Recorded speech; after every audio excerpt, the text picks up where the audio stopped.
Senador Erwin Tulfo nagalit dahil nahihirapan magsalita ng Tagalog ang witness na si Gina Acosta dyan sa impeachment hearing laban kay VP Sara Duterte. Nagagalit po siya at ang sabi niya, tama na daw ang panluloko.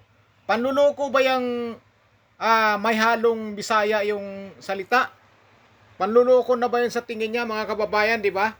At saka dito po, sa umpisa ng mga katanungan dito ni Attorney Ligutan, si Attorney Ligutan po ang unang nagbibisaya. Kaya pakinggan nyo dito mamaya ang umpisa na nagbibisaya una si Attorney Ligutan. Anong kinagalit ni Senador Tulfo na pumayag nga din si presiding officer Chis Escudero na haluan ng Bisaya? Kung talagang hindi kaya mag-English o mag-Tagalog, pwede mag-Bisaya at intindihin na lang. Pero siya dito nag-react, nagalit at ang sabi pa niya na tama na daw ang panluloko. Panluloko ba yung mahihirapan mag-Tagalog, yung isang Bisaya, di ba? Panluloko na ba sa tingin niya yon?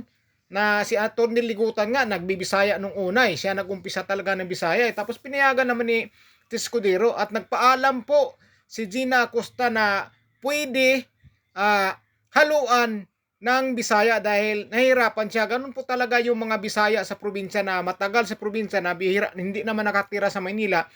Pag bigla kang dating sa Maynila, hindi maiwasan talaga na mahaluan mo ng salitang Bisaya yung mga salita mo. Pero si Erwin Tulfo galit na galit po talaga dito. At saka dapat intindihin na lang nila, di ba?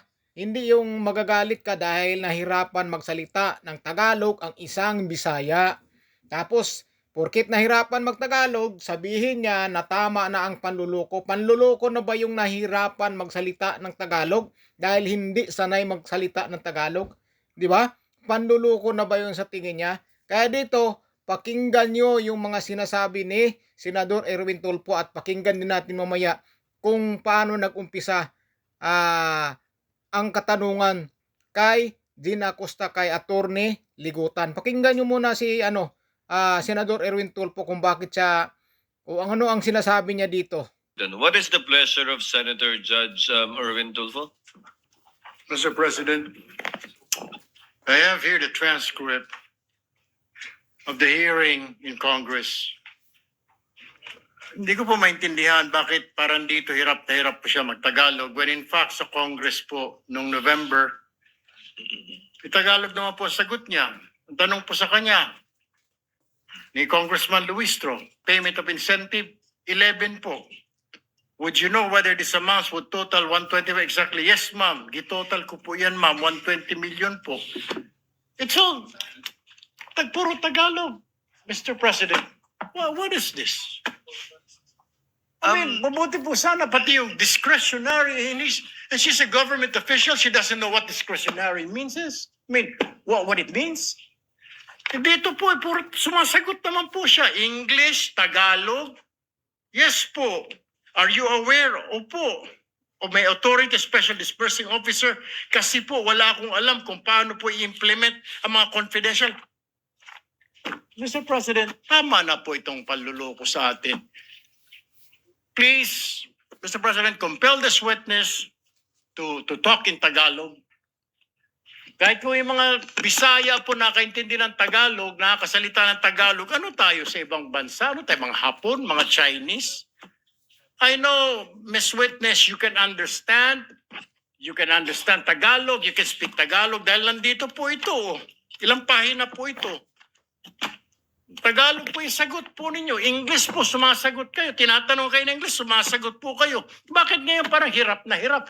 Kailangan i-translate sa Tagalog, sa Bisaya, sagot, Tagalog, Bisaya, Tagalog, Bisaya. Abutin mo tayo ng isang taon dito, Mr. President. Ito po yun. Sumagot naman po siya. Alam nga ba naman, lulukuhin tayo ng nagtatranscribe po nito. Sagot po yan.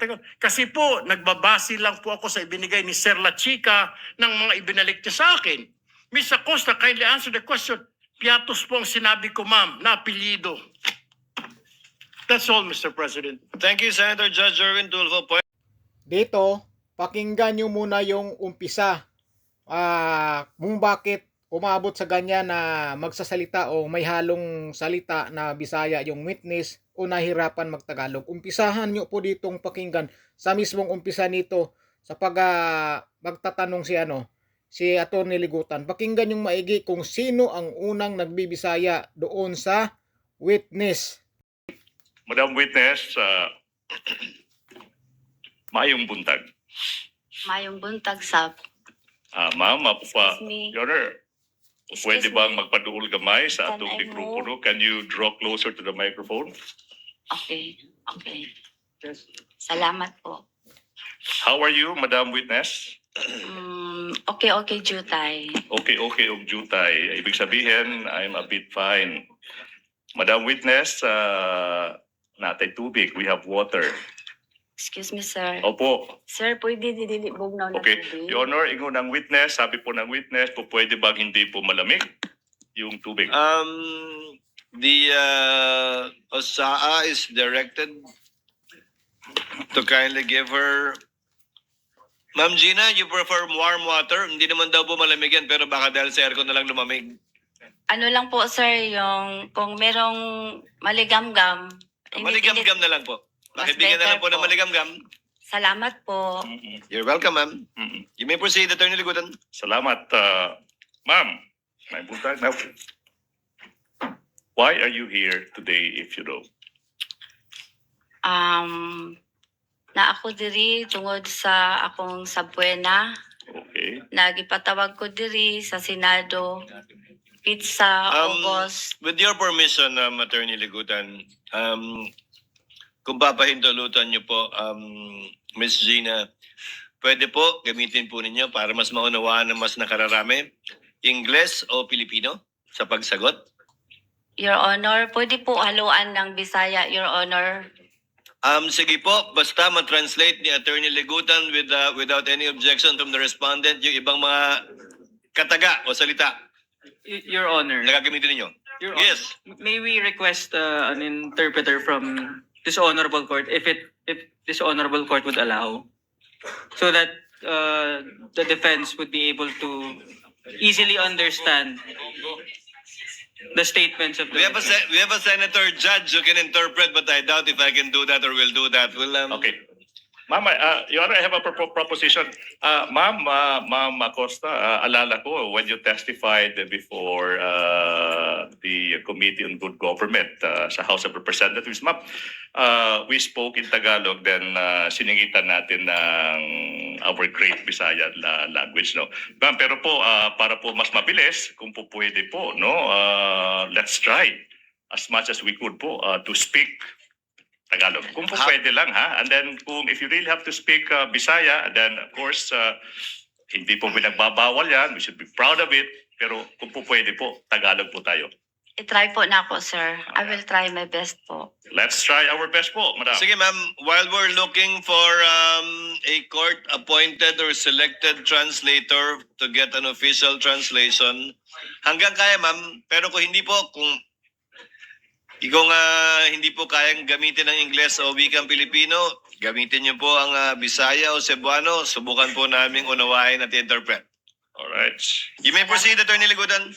O di ba? Sino ang unang nagsalita ng Bisaya doon sa witness? Di ba si Atty. Ligutan? Di ba? Siyang unang nagsalita.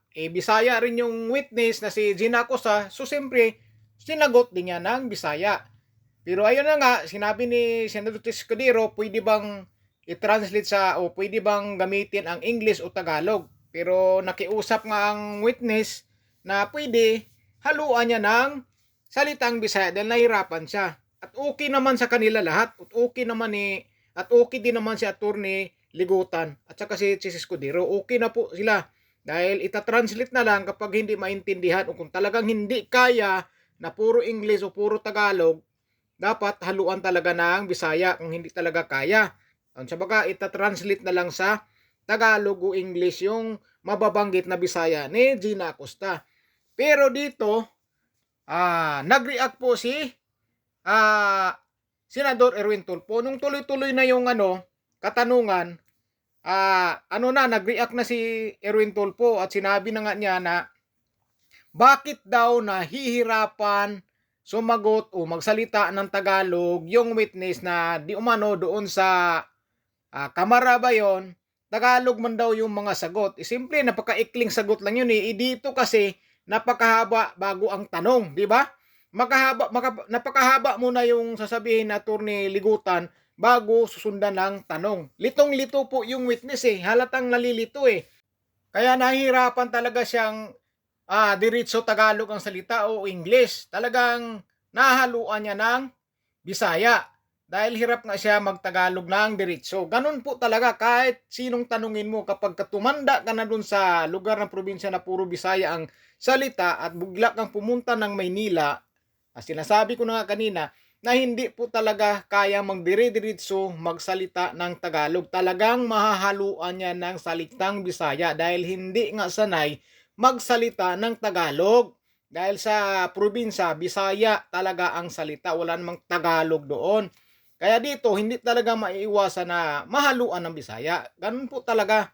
Kahit kanino ka magtanong. Hindi naman to yung nakatira sa Maynila na pwede niyang pasagutin ng Tagalog na diri-diritso.